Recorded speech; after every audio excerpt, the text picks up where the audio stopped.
오늘은 요나서 3장 1절에서 10절의 말씀을 가지고 예수님 믿으세요 라고 선포하십시오 라는 제목으로 말씀 나누고자 합니다. 우리가 오늘 말씀을 나누기 전에 우리가 요나서라는 그 선지서에 대해서 조금은 알아볼 필요가 있는 것 같습니다.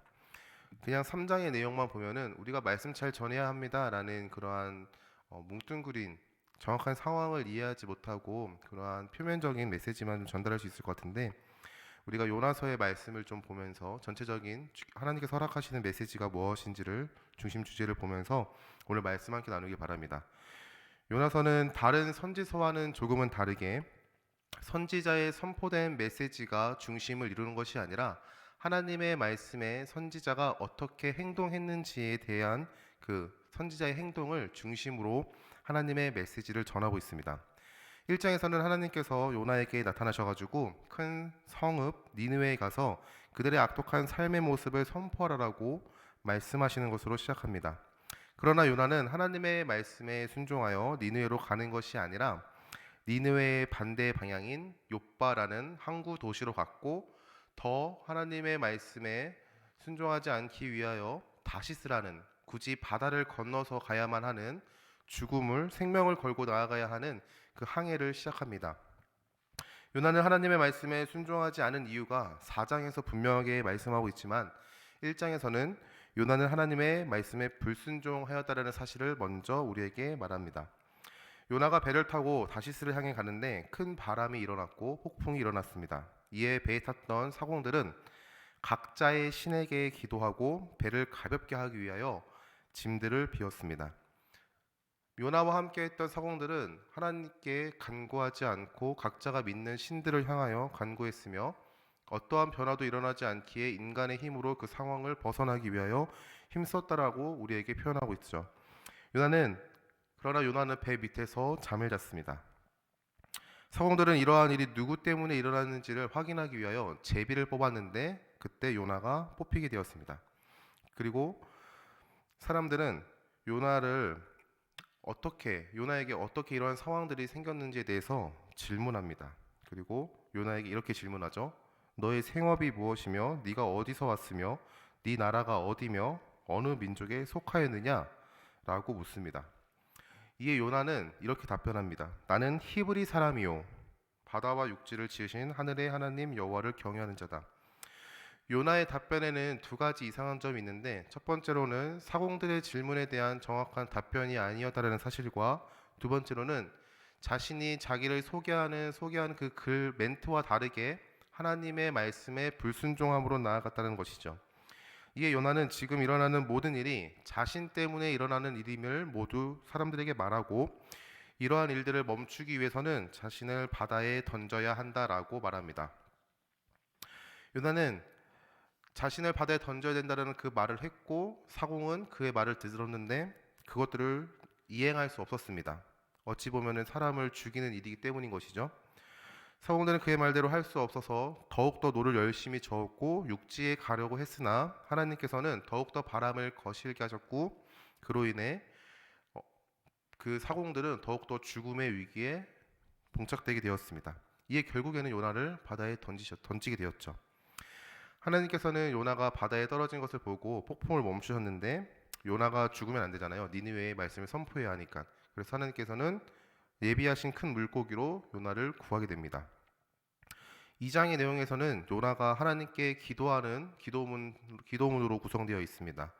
하나님께서 요나를 구하기 위해서 물고기를 예비하셨는데 그 물고기 뱃속에서 요나는 하나님께 기도를 드립니다. 근데 기도의 내용을 잘 보면은 요나가 하나님의 말씀에 불순종했던 것에 대한 회개의 내용보다는 자신을 구원하시는 하나님에 대한 감사의 내용이 들어있던 것이죠. 그러한 기도를 마치시고 하나님께서는 요나를 물 밖으로 육지로 토해내게 하십니다. 물고기를 통해서 말이죠. 오늘 3장의 말씀은 육지로 나온 요나에게 하나님께서 두 번째로 말씀하십니다. 그 말씀은 니느웨 성을 향한 하나님의 심판의 선포였습니다. 요나가 하나님의 말씀을 순종하기는 싫었던 것 같습니다. 3절의 말씀을 보면은 니느웨라는 성이 사흘 동안 걸어야 모두 돌 수 있는 성이었지만 단 하루만 하나님의 말씀을 선포하였다라고 그렇게 고백하고 있습니다. 그리고 선포의 내용은 굉장히 짧은 한 문장이었어요. 40일이 지나면 니느웨는 무너지리라. 요나가 선포한 그 내용은 누가 이런 일을 행할 것이며 니느웨 사람들의 죄악이 무엇인지, 그리고 이 상황 가운데 벗어나기 위해서 어떠한 것을 해야 하는지에 대한 내용은 하나도 담겨 있지 않은 채 요나는 40일이 지나면은 니느웨 성이 무너지리라라고만 선포합니다. 이러한 선포는 니느웨 사람들이 하나님을 믿고 금식을 선포하고 높고 낮은 자를 막론하고 굵은 베옷을 입게 하였습니다. 니느웨 성읍에서 일어난 소식들을 들은 왕은 자신이 입고 있던 왕복을 벗고 굵은 베옷을 입었습니다. 그리고 대신들에게 조서를 내려 니느웨에 선포하게 합니다. 3장 7절에서 9절 말씀입니다. 사람이나 짐승이나 소떼나 양떼나 아무것도 입에 대지 말지니 곧 먹지도 말 것이요 물도 마시지 말 것이요 사람이든지 짐승이든지 다 굵은 베옷을 입을 것이요 힘써 하나님께 부르짖을 것이며 각기 악한 길과 손으로 행한 강포에서 떠날 것이라. 하나님의 뜻을 돌이키시고 그 진노를 그치사 우리가 멸망하지 아니하시리라. 그렇지 않은 줄을 누가 알겠느냐. 그들은 니느웨가 선포했던 그 짧은 한마디 40일 후에 니느웨 성이 무너지리라 라는 그 말 한마디에 그들은 하나님께 돌이켰던 것이죠. 하나님께서 니느웨 사람들이 행한 것 곧 악한 길에서 돌이켜 떠난 것을 보시고 하나님이 뜻을 돌이키셨습니다. 그리고 그들에게 내리시겠다라고 약속하셨던 그 심판을 거두셨던 것이죠. 여기까지만 보면은 요나서 3장의 말씀이 하나님의 말씀을 전해야 합니다라는 뭉뚱그려진 그런 말씀 주제를 갖고 있는 것 같은데, 우리가 4장의 말씀을 함께 보고서 3장의 말씀 함께 보면은 조금 더 하나님께서 우리에게 세밀하게 말씀하시는 메시지를 볼 수 있을 것입니다. 4장의 내용은 요나가 성내며, 매우 싫어하고 성내며라는 글로 시작합니다. 요나는 하나님께서 니느웨 사람들을 향하신 심판을 돌이키신 것에 대해 매우 싫어하였다라고 성경은 고백합니다. 요나는 하나님께 기도합니다. 2절에서 3절의 말씀입니다. 구어체로 좀 표현해서 말씀드리겠습니다. 요나는 하나님께 이렇게 기도합니다. 하나님, 제가 고국에 있을 때 니느웨 사람들을 심판하시겠다라고 말씀하셨습니다.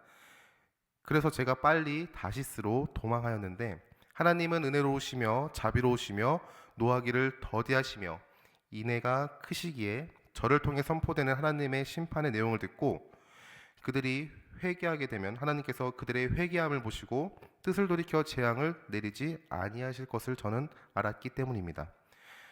하나님, 원하건대 이제 제 생명을 거두어가 주십시오. 사는 것보다 죽는 것이 낫습니다. 우리가 1장에서 요나가 하나님의 말씀에 불순종하여 다시스로 갔었던 이유에 대해서 4장 2절에서 3절의 말씀은 분명하게 드러내고 있습니다. 요나는 하나님의 말씀을 듣고 회개한 니느웨 사람들에게 하나님께서 심판하지 않고 그들을 위하여 구원을 허락하실 것을 알았기 때문에 요나는 하나님께서 허락하신 그 심판의 메시지를 전하지 않기 위하여 다시스로 갔던 것이죠. 여러분, 요나는 선지자입니다. 선지자는 하나님의 말씀을 전하는 자입니다. 그러한 자가 자신의 생각과 판단과 그리고 자신의 가치관을 기준으로 당연히 심판받아 마땅하다라고 판단한 그 사람들에게 하나님께서 메시지를 선포하는 그 메시지를 선포하지 않았습니다. 요나의 기도를 들으시고 하나님은 요나에게 네가 화내는 것이 옳으냐라고 묻습니다. 이에 요나는 성읍의 동쪽으로 나가서 자기를 위하여 초막을 짓고 그 성읍에 무슨 일이 일어나는지에 대해서 구경하기 위해 그늘에 앉아 있었습니다. 하나님께서 그러한 요나에게 박넝쿨을 예비하사 햇빛으로부터 요나를 보호하셨습니다. 이러한 모습에 요나는 크게 기뻐했었던 것이죠. 그 다음으로는 하나님께서 벌레를 예비하셨고 그 벌레를 통해 새벽에 박넝쿨을 모두 갉아 먹게 하셨습니다. 해가 뜰 때 하나님께서는 뜨거운 동풍을 예비하셨고 햇빛이 요나 머리를 내리쬐었습니다. 이에 요나는 스스로 죽기를 구하였습니다. 이 하나님께서는 요나에게 이 박넝쿨로 말미암아 성내는 것이 어찌 옳으냐라고 물으십니다. 이에 요나는 내가 성내어 죽기까지 할지라도 옳으니이다 라고 하나님께 답합니다. 요나는 끝까지 자신의 판단과 기준을 내려놓지 않았던 것이죠. 이 하나님께서 네가 수고도 아니하였고 재배도 아니하였고 하룻밤에 났다가 하룻밤에 말라버린 이 박넝쿨을 아꼈거든. 하물며 이 큰 성읍 니느웨는 좌우를 분별하지 못하는 자가 12만 명이요 가축도 많이 있나니 내가 어찌 아끼지 아니하겠느냐 라는 말씀으로 요나서가 마무리됩니다. 여러분, 요나는 자신의 가치관의 기준과 판단으로 당연히 니느웨 같은 이방 민족, 자신의 민족을 괴롭혔던 그러한 이방 민족이 하나님의 심판에 놓여야 한다라고 생각했습니다. 그리고 그는 하나님께서 그들이 회개하는 모습을 보시고 뜻을 돌이킬 것을 분명하게 알았고 그것으로 인하여 하나님의 말씀에 불순종했습니다. 여기서 하나님께서 허락하시는 세 가지 메시지가 있는데, 첫 번째로는 우리는 과연 우리의 기준과 판단으로 복음을 전하는 일에 어떻게 감당하고 있는지에 대한 질문입니다. 하나님은 요나서를 통해 모든 민족이 하나님의 뜻에 따라 구원하실 것임을 계획하셨다는 것들을 우리에게 보여주고 있습니다. 요나는 하나님이 은혜로우시며 자비로우시며 노하기를 더디하시고 인애가 크신 분임을 분명하게 알았습니다. 그러하게 하나님은 그들을 향하신 구원이 예비되었다는 것들을 알았던 것이죠.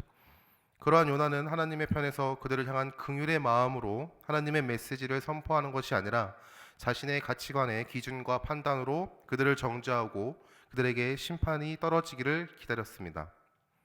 그러하게 그는 욥바라는 항구 도시에서 생명을 걸고 다시스로 향했던 것이죠. 우리가 이러한 모습이 없는지를 한번 생각해 보길 소망합니다. 우리에게도 요나에게 있어 니느웨 같이 미운 사람들, 원수 같은 사람들, 싫은 사람들이 분명하게 있을 것입니다. 우리는 그들을 향하여 하나님의 긍휼한 마음으로 복음을 전하고 있는지, 아니면 그들을 향하여 하나님 저 사람을 벌하여 주시옵소서, 지옥에 떨어지게 하여 주시옵소서라고 그렇게 기도하고 있는지 한번 생각해 볼 수 있길 소망합니다. 우리가 갖고 있는 가치관, 그 가치관으로 사람을 정죄하고 판단하고 저 사람에게는 하나님의 은혜가 임하지 않길 합당하다라고 생각하면서 하나님의 마음을 가지고 복음을 전하지 못하고 그를 오히려 정죄하고 있는지를 한번 돌이켜보기를 소망합니다. 두 번째로는 우리의 순종을 하나님께서 사용하신다는 사실입니다. 요나가 니느웨 사람들에게 했던 말은 짧은 한마디였습니다. 더 나아가 그는 누가 그 일을 행할 것인지, 왜 그러한 일들이 일어나는지, 그러한 일을 어떻게 해결하기 위해서 너희가 무엇을 해야 하는지에 대해서 한마디도 언급하지 않은 채 요나는 그들에게 하나님의 말씀을 선포합니다. 그러나 그러한 작은 선포를 하나님께서는 사용하셨습니다. 요나는 니느웨 사람들이 매우 싫었던 것 같습니다. 당연히 그들이 하나님의 심판을 받기를 바랬고 그들이 하나님의 심판에 모두 멸망하기를 원했던 것이죠. 그러나 하나님의 말씀에 순종함으로 나아갔지만 그의 입술의 선포에는 열정이 없었습니다. 그 짧은 한마디를, 짧은 선포를 하나님께서는 사용하셨던 것이죠. 우리의 삶 가운데 요나와 같이 원수를 향하여 하나님의 말씀에 순종함으로 복음을 전해야 할 때가 있을 것입니다. 아니, 어쩌면 누군가는 지금 그러한 때를 보내고 있을 수도 있습니다. 저 사람만큼은 하나님의 택함을 받지 않기를 바라는 마음이 가득하지만 하나님의 말씀에 순종해야 한다는 사실을 알기에 그에게 대충 몇 마디 복음을 전할 수도 있습니다. 가장 대표적인 예가 예수천국 불신지옥이라고 단순하게 외치면서 사람들을 향하여 복음을 전하는 것을 말하는 것이죠. 그러나 하나님께서는 그러한 짧은 선포, 정말 단순한 몇 개의 단어의 그 문장 하나만으로도 하나님께서는 우리의 말씀에, 우리의 순종에 응답하십니다. 하나님은 우리의 순종의 크기를 보시는 것이 아니라 순종을 했는지 순종을 하지 않았는지에 대해서만 보시는 것이죠. 우리가 전도를 한다고 말하지만 그 모든 과정을 인도하신 분은 하나님입니다. 하나님은 우리의 순종의 걸음에 은혜를 더하십니다. 여러분, 요나와 같이 원수를 향하여 복음을 전해야 할 때가 있을 수 있습니다. 혹은 누군가는 지금 그러한 상황 가운데 있을 수도 있는 것이죠. 우리가 그러한 상황 가운데서도 전할 수 있기를 소망합니다. 우리는 하나님의 말씀에 순종하는 자입니다. 우리는 복음을 전하기 위하여 택함 받은 존재들입니다. 로마서 1장에 분명하게 우리가 하나님의 택함을 받은 이유는 우리가 복음을 위함이라고 우리에게 분명하게 말하고 있습니다. 그를 향하여 하나님의 일하심을 기대하고 복음을 전하는 자가 되기를 소망합니다. 우리의 어리숙한 전함에도 하나님은 일하시고 역사하실 것입니다. 마지막 세 번째로는 복음에는 능력이 있다라는 것입니다. 요나는 니느웨 사람들을 향하여 하나님의 심판을 선포했습니다. 그 선포를 듣고 하나님께로 돌이킨다면 그 선포는 단순히 멸망을 향하는 선포가 아니라 구원을 향하는 하나님의 메시지가 되는 것이죠. 요나의 입에서 선포된 말씀은 그들을 변화시켰습니다. 그들을 회개하게 하였고 그들이 하나님의 품으로 다시 돌아올 수 있도록 인도하는 말씀이었죠. 요나는 40일이 지나면 니느웨가 무너지리라 라는 그 짧은 한마디를 선포했습니다. 요나가 선포한 말에 무너지리라 라고 번역된 히브리어 하파크라는 단어가 있는데 이 단어는 두 가지의 의미를 가지고 있습니다. 오늘 말씀과 같이 무너지리라, 전복되다, 뒤집어 엎다라는 그러한 의미를 갖고 있는데 그러나 반대로 하파크라는 단어는 무너지리라, 뒤집어지다, 전복되다라는 말과 비슷한 의미로 변화시키다라는 의미를 가지고 있습니다. 요나가 선포한 메시지는 니느웨 성이 무너지는 것, 니느웨 사람들이 그 무너진 성으로 인하여 멸망하는 것이었는데 하나님께서는 그 메시지를 통하여 니느웨 성 사람들을 변화시켰습니다. 우리는 짧은 한마디, 나도 아직 잘 알지 못하는 그 복음을 전한다고 사람들이 변할까라고 또는 저런 방법을 통해서 사람들이 예수님을 믿을까라고 생각합니다. 자신의 능력의 한계에 하나님의 능력을 가두는 행위인 것이죠. 여러분, 우리는 복음의 능력이 있음을 분명하게 알아야 합니다. 우리가 전하는 메시지는 단순한 소리와 단순한 말과 이야기가 아니고 그 말씀 가운데는 예수 그리스도, 우리를 변화시키고 우리를 인도하시는 진리이신 예수 그리스도가 담겨 있다라는 사실을 잊지 말아야 합니다. 우리가 선포하는 것은 예수 그리스도 진리인 것이죠.